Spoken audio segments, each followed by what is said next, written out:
नमस्कार, मैं सुरेश कुमार, भूतपूर्व सैनिक। आज हम बात करेंगे 25 वर्षों से न्याय का इंतजार, 12 वर्षों से केस डबल बेंच में, कब मिलेगा न्याय, जेवीडी टीचर्स भर्ती मामला। आपको याद होगा सन 2000 में 3206 टीचर्स की भर्ती हुई थी, जिसके ऊपर उस समय के मुख्यमंत्री पर आरोप लगे थे गड़बड़ी के। मामला सीबीआई में गया। सीबीआई जांच के बाद सीबीआई की कोर्ट में उस समय के मुख्यमंत्री को 10 वर्ष की सजा भी हुई थी। सन 2000 में जिन जेवीडी टीचर्स ने ज्वाइन किया था वो आज भी सर्विस कर रहे हैं, और जिन्होंने सन 2000 में केस फाइल कर दिया था वो आज भी नौकरी की इंतजार में हैं। 25 वर्षों से वो न्याय की इंतजार में हैं। आज हम इसी मुद्दे पर बात करेंगे। हाई कोर्ट की सिंगल बेंच का फैसला क्या था वो आपको बताएंगे, और 12 वर्षों से डबल बेंच में क्यों पेंडिंग है उस पर बात करेंगे। सिंगल बेंच के फैसले को 13 साल क्यों लगे उस पर भी हम बात करेंगे। 15 नवंबर 1999 को ये विज्ञापन जारी हुआ था। जेवीडी टीचर्स की भर्ती थी। टोटल पोस्ट 3206 थी। इसका जो फाइनल रिजल्ट आया था वो 7 अक्टूबर सन 2000 को आया था। इस भर्ती का फाइनल रिजल्ट आते ही तुरंत 11 अक्टूबर सन 2000 को हाई कोर्ट में केस फाइल कर दिया था। CDP number 14018 of 2000। सन 2000 में कुल 24 केस फाइल हुए थे। उसके बाद 2001 में 4 केस फाइल हुए हैं और 2010 में फिर 5 केस फाइल हुए हैं। ये 2010 में 5 केस क्यों फाइल हुए इस पर भी हम बात करेंगे। कुल मिलाकर ये 33 केस थे। इन सभी 33 केस का फैसला 8 जनवरी सन 2014 को आया था। जैसे ही इन 33 केस का फैसला 8 जनवरी 2014 को आया था, उसके 2 सप्ताह के अंदर ही इस फैसले को हाई कोर्ट की डबल बेंच में चैलेंज कर दिया था 20 जनवरी 2014 को एलपीए नंबर 98 ऑफ 2014 के द्वारा। उसके बाद एलपीए नंबर 104, 105, 106, 133, 140, 339, 682 और 838 सन 2014 में फाइल कर दी गई थी। एक एलपीए अगले साल एलपीए नंबर 1024 और 2015 फाइल की गई थी। सबसे पहले हम सिंगल बेंच के फैसले पर बात करते हैं। सीडब्ल्यूपी नंबर है 14018 ऑफ 2000। इसका जजमेंट आया था 8 जनवरी 2014 को। इसमें पेटिशनर थे विजय कुमार एंड अदर्स के नाम से। इस केस के साथ सन 2000 में ही 23 केस और फाइल हो गए थे। बिंदु नंबर 2 में दिखाई दे रहे हैं। ये सभी के सभी केस सन 2000 में ही फाइल हो गए थे। उसके बाद बिंदु नंबर 3 में जो केस दिखाई दे रहे हैं ये टोटल 4 केस हैं, और बिंदु नंबर 4 में जो दिखाई दे रहे हैं ये टोटल 5 केस हैं। ये सन 2010 में फाइल हुए थे। 5 केस सन 2010 में क्यों फाइल हुए थे, जबकि 24 केस सन 2000 में फाइल हो चुके थे। जैसे ही फाइनल रिजल्ट आया था तुरंत वो केस फाइल होने शुरू हो गए थे। हाई कोर्ट में 4 साल से ये केस चल रहे थे। सन 2004 में पेटिशनर ने सुप्रीम कोर्ट में केस फाइल कर दिया ताकि मामले की छानबीन हो और जल्दी से निपटारा हो। जो गलत लगे हुए हैं उनको हटाया जाए और जिनका हक बनता था उनको जॉब में लिया जाए। 2004 से लेकर 2009 तक ये मामला सुप्रीम कोर्ट में भी चला, साथ में हाई कोर्ट में पेंडिंग था। सुप्रीम कोर्ट ने मामले को सीबीआई को सौंप दिया, और उसके बाद इन्होंने सुप्रीम कोर्ट से मांग की थी कि हाई कोर्ट में जो हमारा मामला है उसका जल्दी निपटारा किया जाए। सुप्रीम कोर्ट ने गाइडलाइन दे दी हाई कोर्ट को कि इनके मामले के जल्दी सुनवाई की जाए। उसके बाद 2010 में इन लोगों के द्वारा एक केस फाइल किए गए हैं, जिसमें मेन केस है सीडब्ल्यूपी नंबर 269 ऑफ 2010। फिर इन सभी केस का निपटारा एक साथ आया था 8 जनवरी 2014 को। हाई कोर्ट की सिंगल बेंच का क्या फैसला था अब आपको वो दिखा देते हैं। हाई कोर्ट ने अपने फैसले में लिखा है कि जो सिलेक्शन लिस्ट पब्लिश की गई थी वो जेन्युइन नहीं थी, यानी कि सही नहीं थी। सिलेक्शन लिस्ट में मेरिटोरियस कैंडिडेट्स को नहीं लिया गया था। जो ये सिलेक्शन लिस्ट थी ये मिक्सचर थी मेरिटोरियस कैंडिडेट्स और उन कैंडिडेट्स की जिनका इंटाइटलमेंट भी नहीं बनता था। जजमेंट के दूसरे पॉइंट में लिखा है कि जो बंदे डिजर्व करते हैं, यानी कि जिनका सिलेक्शन होना चाहिए, वो कंटिन्यू नौकरी में बने रहने चाहिए, जिनका दोनों लिस्ट में नाम था। दोनों लिस्ट कौन सी? एक लिस्ट वो जो जेन्युइन लिस्ट थी, यानी कि ओरिजिनल लिस्ट थी। दूसरी लिस्ट वो जो फर्जी थी, जिसके आधार पर उनको नियुक्ति दी गई थी। जजमेंट के तीसरे पॉइंट में दिया है कि कुछ कैंडिडेट्स ऐसे थे जिनके नंबर कम कर दिए गए थे, लेकिन उसके बाद भी उनका नाम सिलेक्शन लिस्ट में आ गया था, और इस तरह से कुल मिलाकर ये 221 कैंडिडेट्स थे जिनके नाम नीचे इस प्रकार से दिए गए हैं। लेफ्ट साइड में देखेंगे सीरियल नंबर है, उसके बाद इनके रोल नंबर है, नाम है और कैटेगरी है, यानी किस कैटेगरी में ये कैंडिडेट थे जिनके नंबर कम कर दिए गए थे। लास्ट का सीरियल नंबर आप देखेंगे ये 221 है, और ये कैटेगरी BCA का कैंडिडेट है। ये वो कैंडिडेट थे जिनका दोनों ही लिस्ट में नाम था। जजमेंट के चौथे पॉइंट में लिखा है कि ये सिर्फ 221 कैंडिडेट्स ही नहीं है जिनका सिलेक्शन हुआ है। सरकार को सिंगल मेरिट लिस्ट बनानी है जिसमें 80% एकेडमिक क्वालिफिकेशन के नंबर होंगे।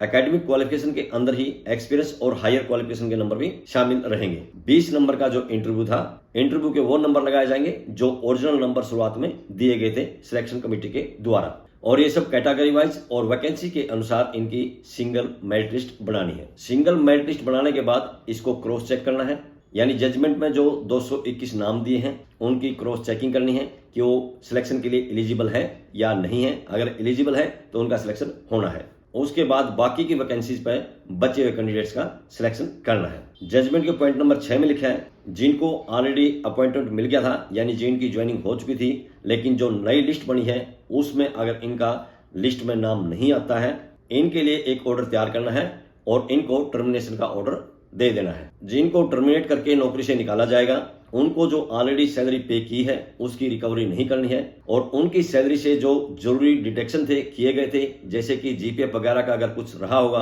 वो उनके अकाउंट में है।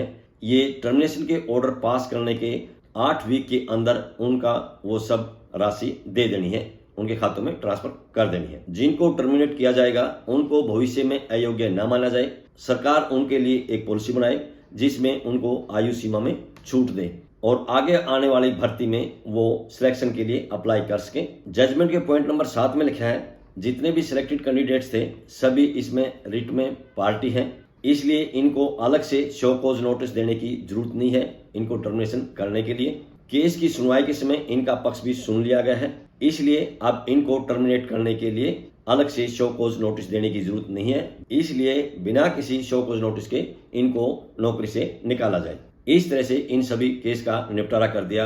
और यहाँ नीचे फैसले की डेट देखेंगे 8 जनवरी 2014। सिंगल बेंच के फैसले के ये लास्ट के 3-4 पेज हमने आपको दिखाए हैं और समझाने की कोशिश की है। इस पूरे जजमेंट पर हमने अलग से एक वीडियो बनाई थी, कहाँ है न्याय।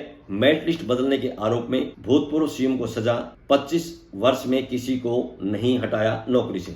ये वीडियो अगर आप देखना चाहें, इसका लिंक हमने नीचे डिस्क्रिप्शन में डाल दिया है, लिंक को क्लिक करके ये वीडियो देख सकते हैं। 8 जनवरी 2014 को सिंगल बेंच का फैसला आया था और उसके 2 सप्ताह के अंदर ही 20 जनवरी 2014 को सिंगल बेंच के फैसले को डबल बेंच में चैलेंज कर दिया था एलपीए नंबर 98 ऑफ 2014 के द्वारा।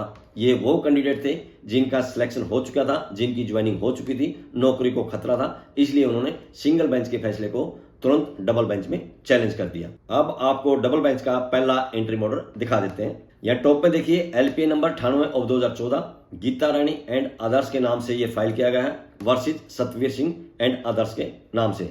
ऑन रिक्वेस्ट इसकी अगली डेट दे दी थी 4 फरवरी 2014। तब तक के लिए हाई कोर्ट ने निर्देश दिए सरकारी वकील को कि सिंगल जज के फैसले के अनुसार कमेटी बनाई जाए जो इन सारी समस्याओं के समाधान के लिए अपना सुझाव पेश करेगी, और साथ में जो टीचर्स 13 साल से सर्विस कर रहे हैं उनको किसी प्रकार का नुकसान ना हो, इसके लिए ये समिति अपनी रिपोर्ट प्रस्तुत करेगी। नीचे ये इंटरिम ऑर्डर की डेट देखेंगे, जनवरी 2014 से 2025 तक इस केस में डेट पर डेट लगती रही, फैसला नहीं आया। उसका मुख्य कारण यही था कि जिनको नौकरी मिल चुकी थी उन्हीं के द्वारा ये केस फाइल किए गए थे। इस समय हाई कोर्ट की डबल बेंच में 10 एलपीए पेंडिंग है और ये ज्यादातर एलपीए उन कैंडिडेट्स के द्वारा फाइल की गई है जिनका सिलेक्शन हो गया था, जिनकी ज्वाइनिंग हो गई थी, और कुछ एलपीए सरकार के द्वारा फाइल की गई है। जिन्होंने शुरू में सन 2000 में केस फाइल किए थे, जिनका सिलेक्शन नहीं हुआ था, उनके द्वारा एलपीए नहीं फाइल की गई है, वो अभी भी इस इंतजार में है कि उनको नौकरी मिलेगी, ज्वाइनिंग मिलेगी। सिंगल बेंच के फैसले को जब डबल बेंच में चैलेंज किया जाता है, ज्यादातर केस में साल से 1.5 साल के अंदर जजमेंट आ जाता है, लेकिन इस मामले में 12 साल से अभी तक जजमेंट नहीं आया। लेकिन अभी हाई कोर्ट की डबल बेंच में इस केस ने थोड़ी तेजी पकड़ी है। मई 2026 में हाई कोर्ट की डबल बेंच ने इस केस पर कई बार सुनवाई की है और अब आखिरी सुनवाई के लिए 16 जुलाई की डेट लगाई है। उम्मीद करते हैं 16 जुलाई को जजमेंट आ जाएगा। अभी आपको मई के 2 इंटरिम ऑर्डर दिखा देते हैं। मई 2026 में इस केस की काफी सुनवाई हुई है। उसके बाद 2 याचिकाकर्ता हैं, यानी कि जिनकी ज्वाइनिंग हो चुकी है, उनके वकील की तरफ से हाई कोर्ट के सामने दिल्ली हाई कोर्ट का एक जजमेंट रखा है, Rekha Sharma and others versus CPI के नाम से। सरकारी वकील ने इस जजमेंट का अध्ययन करने के लिए और कोर्ट को असिस्ट करने के लिए समय मांगा है, इसलिए हाई कोर्ट ने इसकी अगली तारीख लगाई थी 19/5/2026। नीचे ये इंटरिम ऑर्डर की डेट देखेंगे 14/5/2026। अब आपको 19 मई के हाई कोर्ट की डबल बेंच के इंटरिम ऑर्डर दिखा देते हैं। इस केस की सुनवाई के लिए स्थगन का ये आखिरी मौका दिया गया है ताकि दिल्ली हाई कोर्ट के जजमेंट का अध्ययन किया जा सके। जैसे ही केस की सुनवाई हुई, इस केस को अच्छी तरह से समझने के लिए और समय की मांग की गई और साथ में ये कहा गया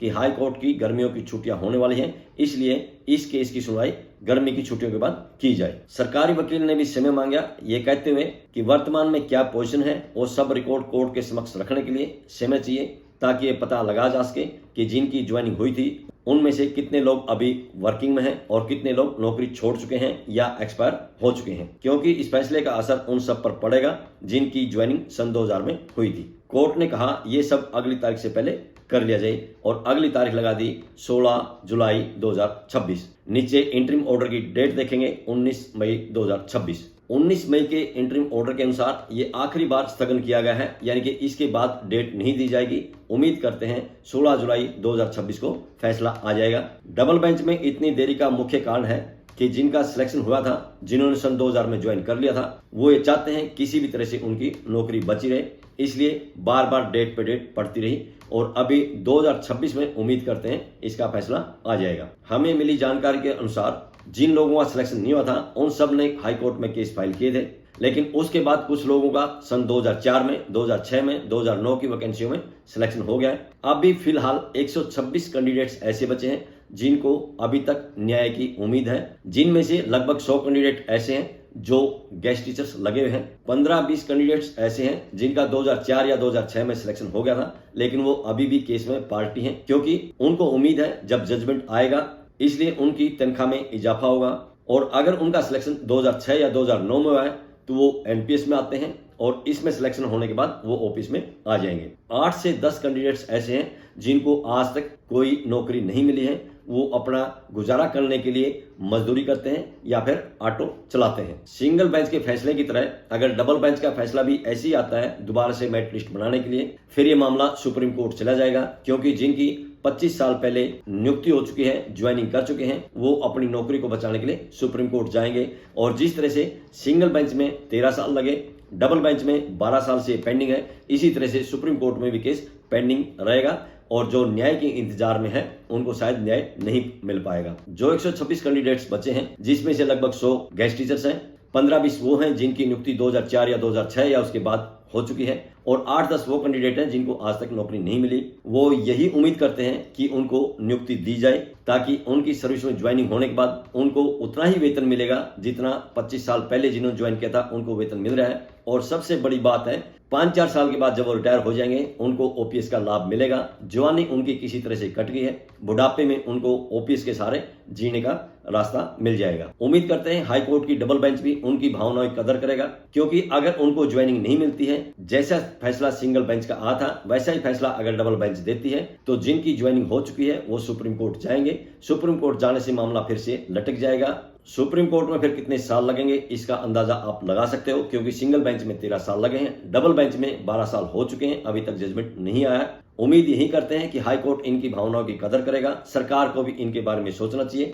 126 जो बच गए थे उनको ज्वाइनिंग दे देनी चाहिए। ये भी नहीं चाहते कि जिनकी पहले ज्वाइनिंग हो चुकी है उनको हटाया जाए या दोबारा से मेरिट बनवाई जाए, क्योंकि अगर दोबारा से मेरिट लिस्ट बनाने का काम शुरू होगा मामला फिर से पेंडिंग हो जाएगा और इनकी रिटायरमेंट की उम्र आ जाएगी, इनको नौकरी नहीं मिलेगी। उम्मीद करते हैं अगली सुनवाई 16 जुलाई से पहले सरकार इनके पक्ष में कोई न कोई प्रपोजल लेके आएगी और कोर्ट को प्रपोजल पसंद आएगा, यानी इनको 16 जुलाई को फैसले के बाद नियुक्ति मिल जाए जिससे ये अपनी बची हुई नौकरी पूरी कर सकें और रिटायरमेंट के बाद इनको ओपीएस का लाभ मिल सके। आज की इस वीडियो में बस इतना ही। वीडियो पसंद आए तो लाइक कीजिए, दोस्तों के साथ शेयर कीजिए। इसी तरह की वीडियो देखने के लिए चैनल को सब्सक्राइब कीजिए। बहुत बहुत शुक्रिया, धन्यवाद, जय हिंद।